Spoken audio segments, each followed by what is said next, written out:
ఎందుకంటే ఎక్కడ చూసినా రేపులు, మర్డర్లు అండ్ ఆడపిల్లల కాలేజీ బాత్రూమ్స్ లో హిడెన్ కెమెరాలు పెట్టి ఏ విధంగా పైశాచిక ఆనందం పొందుతున్నారో మనం చూస్తున్నాం.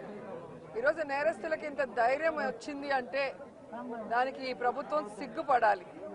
ఎందుకంటే గతంలో జగన్మోహన్ రెడ్డి గారి ప్రభుత్వంలో ఒక తప్పు జరగాలి అంటే ఎంత భయం ఉండేదో మీకు అందరికీ తెలుసు.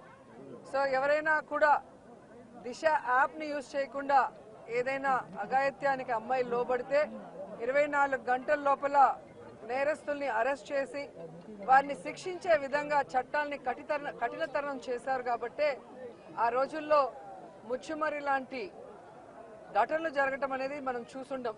నిజంగా చాలా బాధాకరం. ఒక 9 ఏళ్ల అమ్మాయిని రేప్ చేసి చంపేసి ముక్కలు ముక్కలు చేసేశారు. 60 రోజులు అవుతున్న అమ్మాయి శవాన్ని కూడా ఇంతవరకు తీసుకురాలేకపోయారు. అసలు ఆ కుటుంబాన్ని పరామర్శించడానికి సీఎం గారు కానీ హోంమంత్రి గారు కానీ వెళ్ళలేదు అంటే కారణం ఏంటో నాకైతే అర్థం కాలేదు. ఎందుకంటే మదనపల్లిలో ఫైల్స్ దగ్ధమయ్యాయి అనగానే డీజీపీ గారిని స్పెషల్ ఫ్లైట్లో పంపించిన వాళ్ళు ఎందుకు ముచ్చుమరికి స్పెషల్ ఫ్లైట్లో డీజీపీ గారిని కానీ లేదా సంబంధిత మంత్రి గారిని ఎందుకు పంపించలేదో నాకు అర్థం కాలేదు.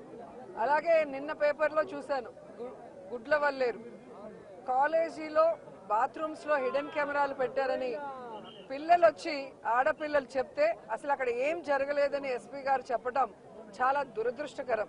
ఈరోజు 300 మంది పిల్లలు ఈరోజు న్యాయం కావాలంటూ ధర్నా చేస్తుంటే ఇప్పుడు విచారణ చేస్తామని దిగిరావటం అనేది మేమంతా కూడా గమనించాల్సిన విషయం.